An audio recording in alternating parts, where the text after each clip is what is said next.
नमस्कार, सादर प्रणाम। मैं doctor Om Prakash Mishra the Sanket live से। आज हम बात करेंगे पब्लिक सेक्टर के बैंकों के बारे में। उन बैंकों के बारे में जहां सीनियर सिटीजन्स अपनी गाढ़ी कमाई फिक्स डिपॉजिट के रूप में इस उम्मीद के साथ रखते हैं कि गाढ़े वक्त में काम आएगा। हम चर्चा करेंगे उन नेशनलाइज्ड बैंकों के बारे में जहां सब कुछ विश्वास पर चलता है, और जब विश्वास डगमगाता है तो इसका मतलब होता है अब अमानत में खयानत होना। प्राइवेट सेक्टर के बैंकों पर तो बहुत जल्दी सरकार और रिजर्व बैंक कड़ी कार्रवाई करती है, लेकिन जब मामला राष्ट्रीयकृत बैंकों का होता है तो न केवल बैंक बल्कि रिजर्व बैंक और सरकार कन्नी काटने लगते हैं।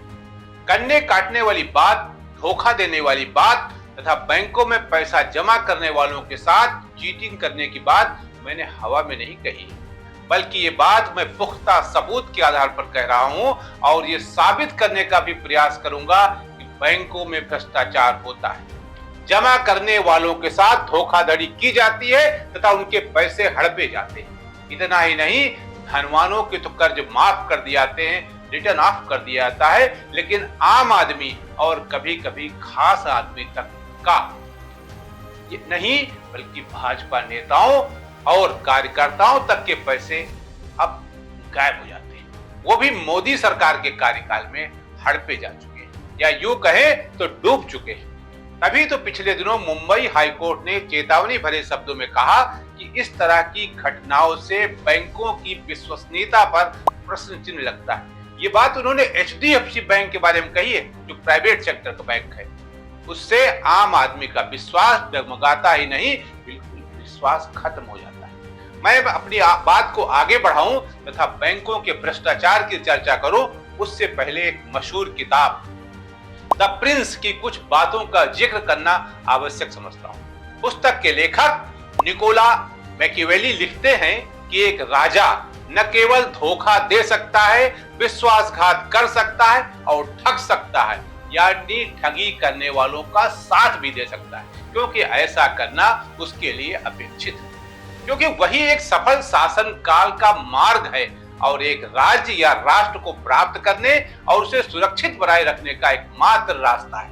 किताब में आगे लिखा गया है कि राजनीति में नैतिक होना सदैव आवश्यक नहीं है, और इस प्रकार यह राजनीति की वास्तविक प्रवृत्ति ही है जो नैतिकता के साथ समझौता करने की मांग करती है।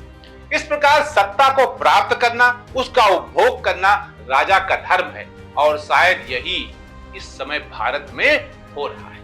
वो भी उस देश में हो रहा है जहां के प्रधानमंत्री ने सार्वजनिक रूप से घोषणा की थी कि न खाऊंगा न खाने दूंगा, न खाता हूं न खाने दूंगा, लेकिन भाई लोग धड़ल्ले से खा रहे हैं और सत्ता प्रतिष्ठान भ्रष्टाचार को राष्ट्रवाद से जोड़कर नित नई परिभाषा कर रही है। तभी तो इस देश की संसद में 50,000 की गड्डी मिलने पर तो बहस होती है, गंभीर मसला बताया जाता है, एक दूसरे को कटघरे में खड़ा किया जाता है, लेकिन 2000 करोड़ के भ्रष्टाचार पर चर्चा की अनुमति नहीं होती। हर सवाल के जवाब में नथिंग ऑन रिकॉर्ड कहा जाता है।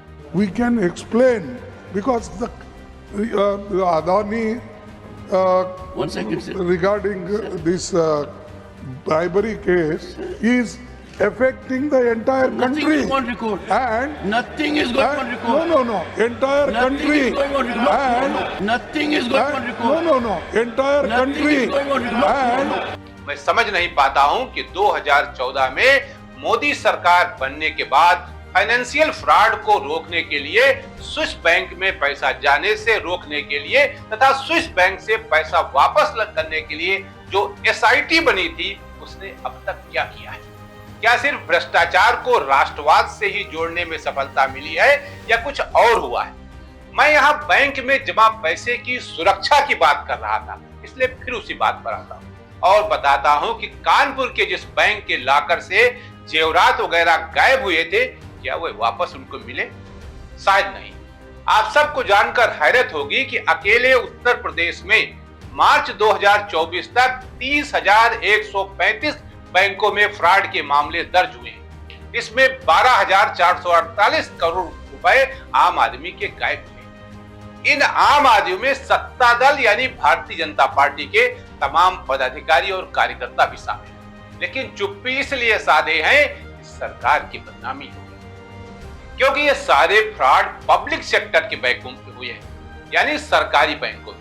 आज मैं एक बड़े भाजपा नेता के साथ हुए बैंक फ्रॉड का जिक्र करना आवश्यक समझता हूं, ताकि आम आदमी यह समझ सके वो उसका हश्र क्या होता है, वो तो मर जाता शायद।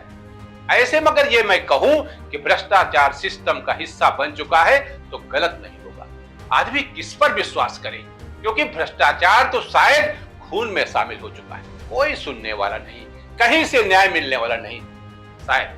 तभी तो आम आदमी को इधर उधर के मुद्दों में उलझाया जा रहा है, भरमाया जा रहा है, राष्ट्रवाद का छौंका लगाकर बड़े बड़े घोटाले किए जा रहे हैं, अमृत काल की दुहाई दी जा रही है, विश्व गुरु का सपना बेचा जा रहा है और 2047 में भारत विकसित बनेगा और उससे पहले हिंदू राष्ट्र बनेगा का दिवा स्वप्न संजोया जा रहा है।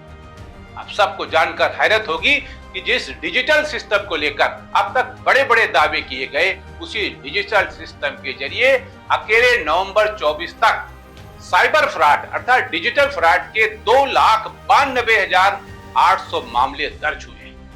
इनमें कितने पैसों का नुकसान हुआ उसका आंकड़ा तो अभी रिजर्व बैंक ने नहीं उपलब्ध कराया है, लेकिन पता चला है कि कई अरब रुपए की ठगी हुई।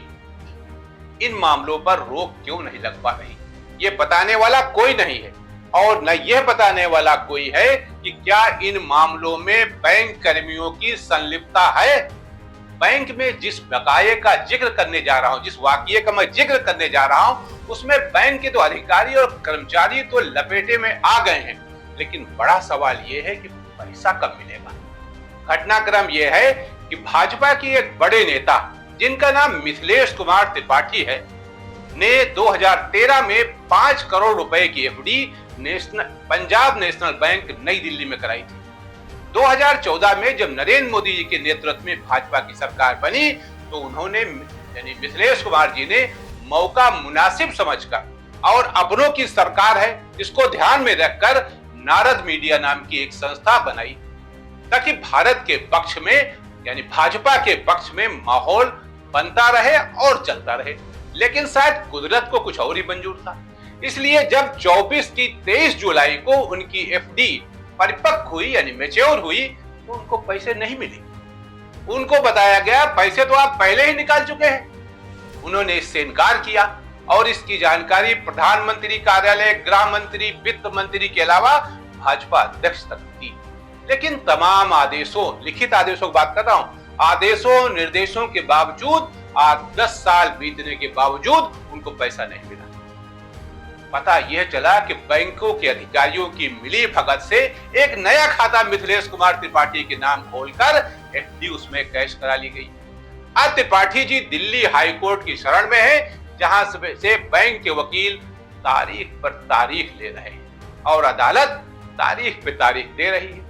साथ ही यह भी कह रही है कि कुछ एक्शन लेना ही पड़ेगा, लेकिन शायद बैंक के वकील इसको लंबा खींचना चाहते हैं, वो भी अमृत काल में। पैसा कब मिलेगा, मिलेगा या नहीं मिलेगा, क्या होगा, कुछ पता नहीं, क्योंकि ईडी और सीबीआई ये तो स्वीकार करती है कि फ्रॉड हुआ है, लेकिन आगे क्या हुआ कुछ पता नहीं।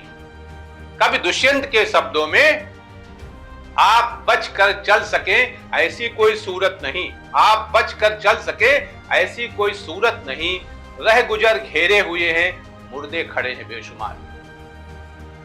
आगे एक अन्य स्थान पर कवि कहता है कि मैं बहुत कुछ सोचता रहता हूं पर कहता नहीं, मैं बहुत कुछ सोचता रहता हूं पर कहता नहीं, बोलना भी मना है, सच बोलना तो दरकिनार।